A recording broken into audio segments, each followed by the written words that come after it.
ꯈꯜꯂꯒꯁꯨ ꯆꯥꯔꯤ ꯃꯍꯤꯒꯁꯨ ꯍꯥꯞꯄ ꯆꯥꯔꯤ ꯑꯩ ꯀꯣꯐꯤ ꯈꯔ ꯊꯛꯇꯣꯛꯈꯤꯒꯦ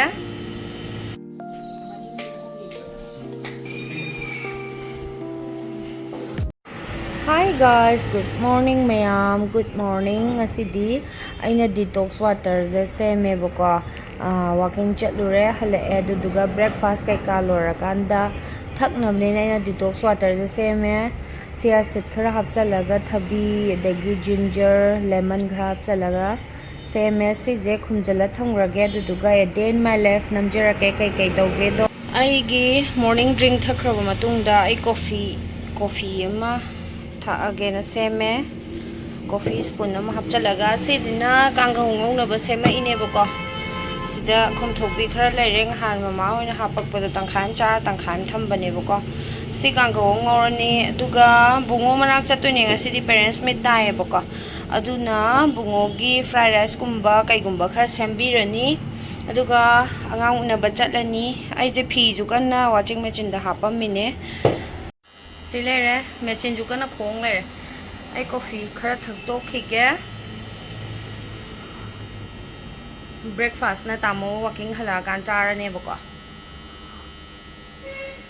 Aduna thabing khang jing de sat lo chalage. Hawa. Breakfast ki ko omelette phut hodabagi na omelette se hobane. Adagi Tamona sidi cha thakni hai dugi cha je chini yaud bido oina lole silere omelette duga breakfast se tawrani thole sa sarabani na blue su ayak paga toksallaga khangprek khangal lage na weather je na yaurure yaurure nong ju tar mi khara laknarame gari khara kham se kham yan nong taram manung do en pham sai da phambam oibani yenge nasak tu yenge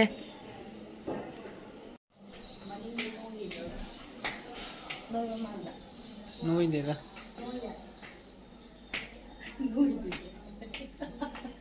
Nó không là tùy.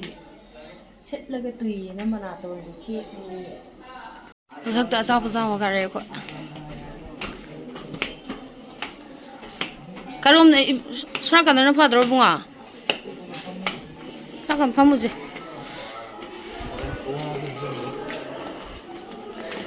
Mi lấy. ABC room da sange vậy.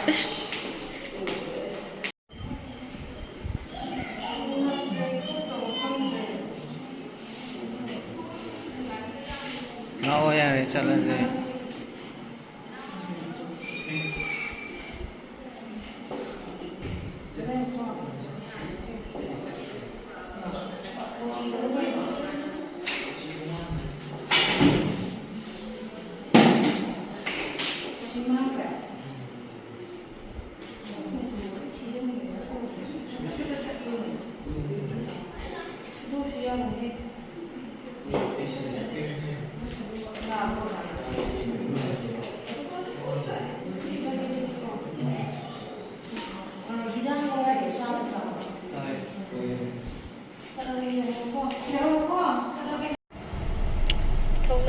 Video khara nam gi tau vui cha pa na phone na dum sana gi dana namaktre ma do ngangai sum phone pak na pai je do manina amuk la pa da phone da ngawe ba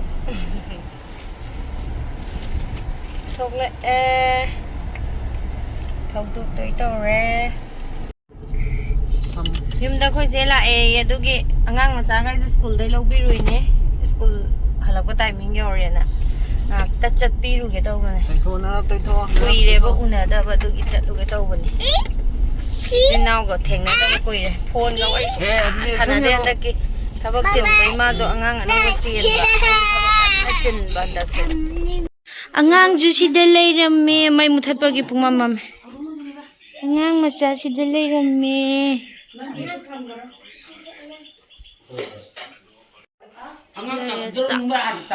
Ai chak ni thirami mayam jo. Si kanagi no si ba? Si kanagi no. Nung na tadi bunga ato di ate. Amang duwe kanagi ko. Nang ko wet man na ne dunga ko. Wet thi lei bene ma de. Ma de ne.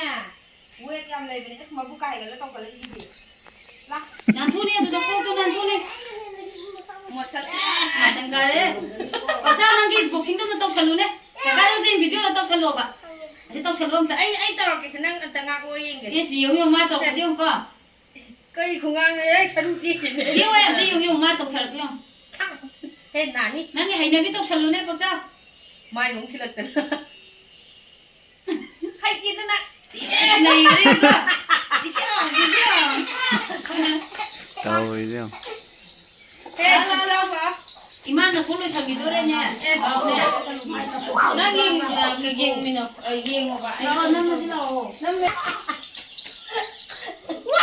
có phải phải làm cái gì à rồi đấy photo rồi photo là tao rồi mà video tao rồi bro photo nằm mà Hay khara laure du cham cái đâu vậy? Komla ji phaja hogre na. Yam lorte. Kaphoi ji yam chaw e buko. Kilo da ahum je khak chale. Si je na pumam dau ma le bu. Pumam moi ma ku yam tha bani na na pisale ngang ga khang di. Yam chaw e chaw bu. Hay nâu ga. Hay nâu amun ban. Da watermelon a chaw wang da watermelon kilo mari makhai tai. Chamaga fresh hapun ba ba hakan rani cha ba ba fra charani break haino ani khai bu ani mai tin changam me si ju change si ju tin na loi khut le haino tin nga ta ne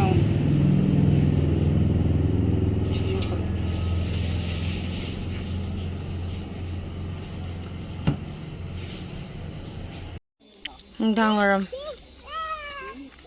Cocoy. Thợ hứa sao? Không dồn mà nông đần. Bảo bố lên mà bố.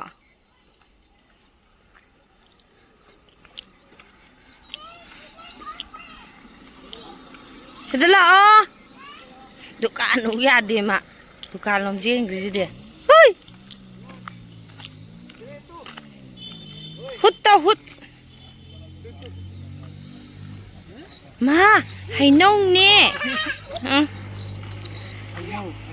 cây nó xí bờ ha hay nâu rồi hút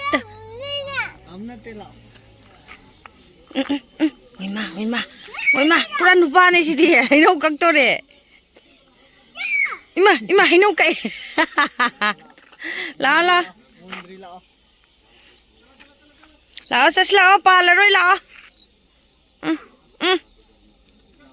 la chat le la ya adrisi de amo papa ru ni hay nâu gì đó mày la ok tu ni pai la chi li cái no là walking hay gì đi walking tu ni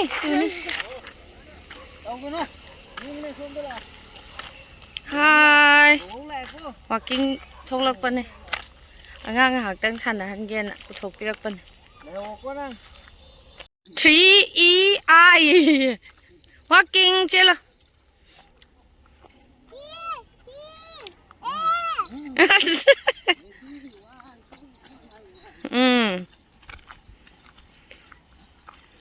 Maron đi khơi cái đi thục bao rồi, Howie cái hai ngay sải,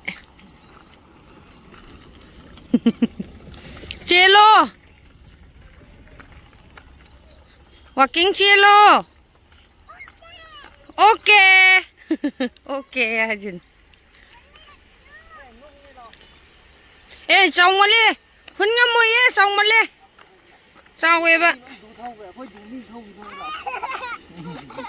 Ese na san nei ba.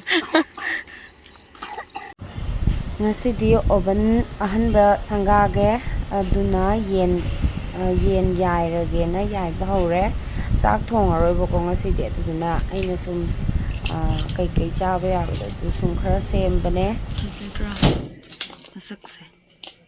Kunanam.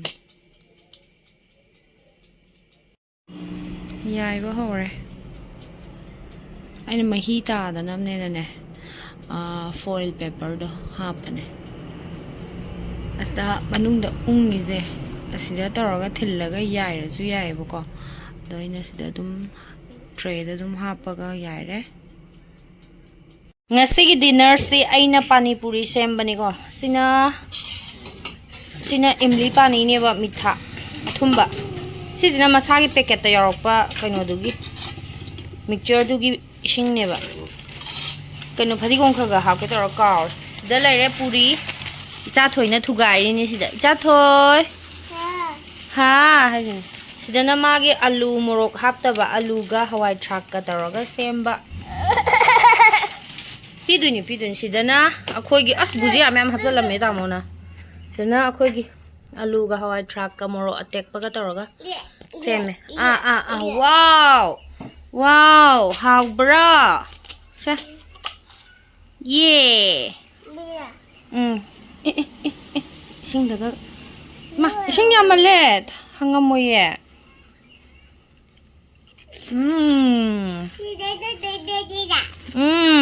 hảo á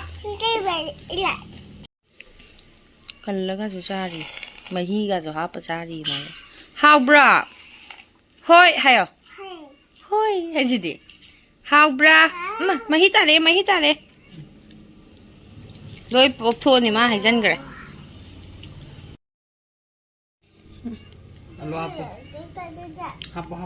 alu hapa ba hapo hai bane lok tho hai bane te mahi di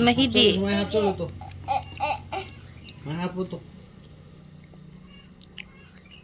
hapo nang de jo hapo amma da mu hap tor thugai bi om ta thugai ba hitra hai ni he ma loi thugai gre Go.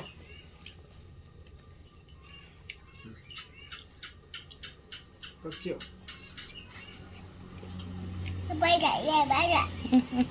Ôi mà xin nhầm chú ý xin hàng chứ mấy tổng đấy.